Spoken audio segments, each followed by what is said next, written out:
शांति का मतलब। यह कहानी है शांति के बारे में। आप लोगों में से कई सारे लोगों को शांति का सही मतलब नहीं पता होगा। मैं उम्मीद करता हूं कि आपको यह कहानी पढ़ने के बाद शांति का असली मतलब पता चल जाएगा। पुराने समय की बात है। किसी राज्य में एक राजा था जिसे पेंटिंग से बहुत लगाव था। एक दिन राजा ने घोषणा की कि जो कोई भी मुझे एक ऐसी पेंटिंग बना कर देगा जो कि शांति को दर्शाती हो तो मैं उसे मुंह मांगा इनाम दूंगा। जिस दिन फैसला होने वाला था उस दिन एक से बढ़कर एक चित्रकार इनाम जीतने के लालच में अपनी पेंटिंग लेकर राजा के महल समय पर पहुंच गए। राजा ने एक एक करके सभी की पेंटिंग देखी। सभी पेंटिंग में से राजा ने सिर्फ 2 पेंटिंग अलग रखवा दी। राजा को वो दोनों पेंटिंग बहुत पसंद आई थी।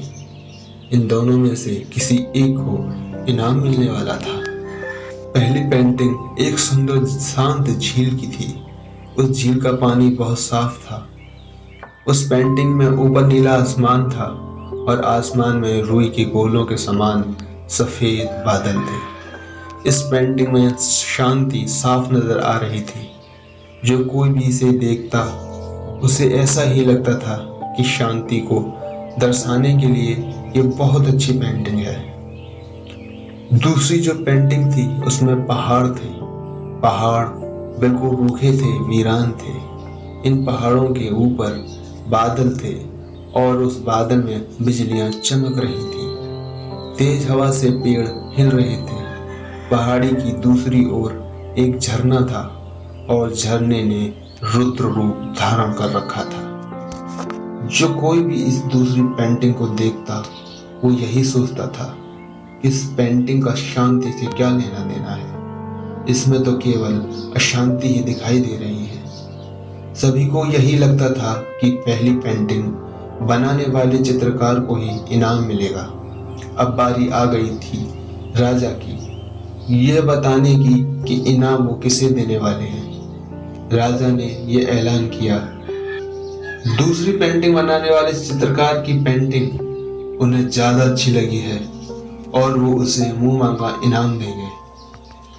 राजा की बात सुनकर सभी आश्चर्यचकित हो जाते हैं। राजा का फैसला सुनने के बाद अब पहले चित्रकार से रहा नहीं गया और उसने राजा से पूछ ही लिया, आखिर आपको उस पेंटिंग में ऐसा क्या दिखा कि आपने उसे इनाम देने का फैसला ले लिया, जबकि हर कोई यही कह रहा है कि मेरी पेंटिंग ही शांति को दर्शाने के लिए अच्छी है।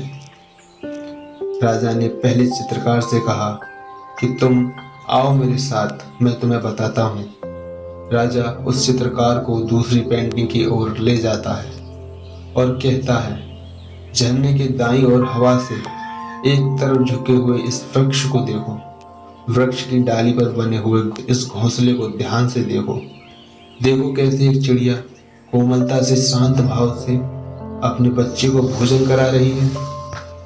राजा ने वहां पर हाजिर सभी लोगों को समझाया कि शांति का मतलब ये नहीं है कि आप ऐसी स्थिति में हो जहां कोई शोर नहीं हो, कोई समस्या नहीं हो, सब कुछ अच्छा ही हो।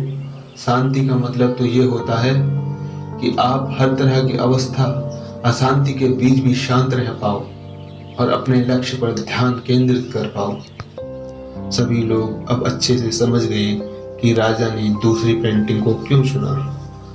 हम सभी को अपनी लाइफ में शांति चाहिए। अक्सर हम शांति के मतलब को गलत समझ लेते हैं और उसे बाहरी दुनिया में ढूंढने लगते हैं, जबकि हमें शांति पूरी तरह से अपने अंदर ही मिलती है। तो दोस्तों, अगर आपको हमारी कहानी अच्छी लगी हो तो हमारे चैनल को लाइक करें, सब्सक्राइब करें, कमेंट करें, शेयर करें।